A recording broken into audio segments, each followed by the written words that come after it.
you're washing your face, then the sentence comes back. The one they said, the one you should have answered differently. Your fingers pause on the towel. You start building the argument again. Except they are not in the room. You are. The strongest boundary is not always with another person. Sometimes it is with a part of you that keeps reopening the door. Let's get precise. You think the boundary is not replying, not explaining, not going back, not staying where you do not belong. And yes, those matter. But there is another boundary. The one after the conversation ends. The one where your body has left, but your mind is still inside the room. Still rehearsing, still proving, still defending. Still trying to be understood by someone who may not even have the capacity to understand you. And here's the distortion. You call it processing, but sometimes it is monitoring. You call it clarity, but sometimes it is control. You call it needing closure, but sometimes it is your nervous system trying to win safety after the moment has already passed. That's not reflection, that's bracing. Not emotionally, structurally. Your mind replays because it is trying to stabilize what felt unresolved. It builds the perfect sentence, the clean comeback, the version where you are finally seen correctly. That loop is not intimacy, it is access. And your mind is giving someone access who is not even present. That's the part most people miss.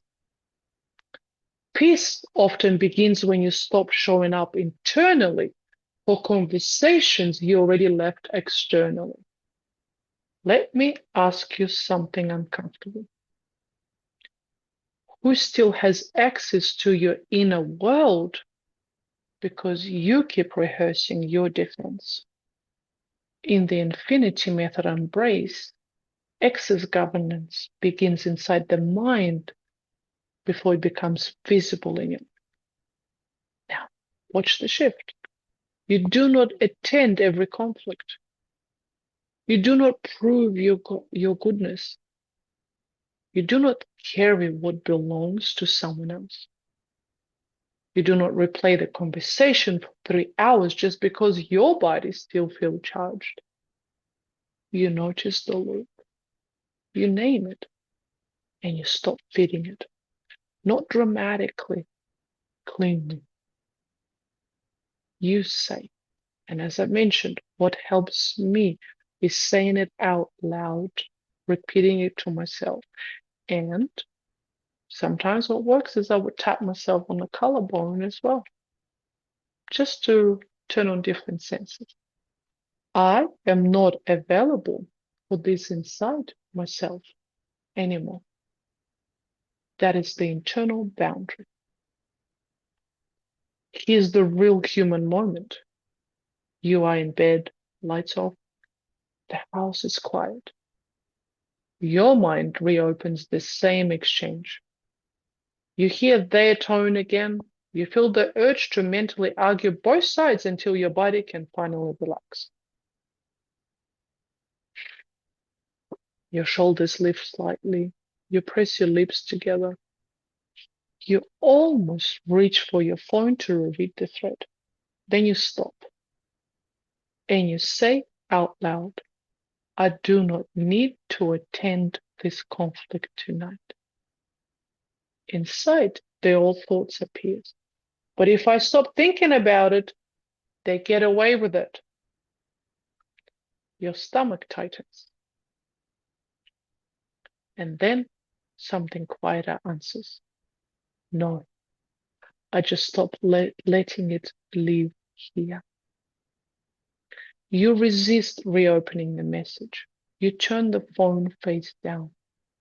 The feeling does not disappear immediately, but your participation changes. That is the awareness shift.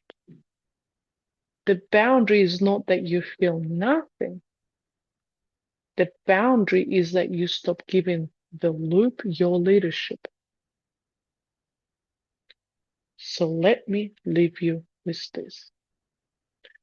Where are you still calling it processing because you're not ready to stop participating? Your mind is not a courtroom. Your presence does not belong everywhere.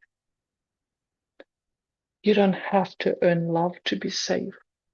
If this is landing, stay with me.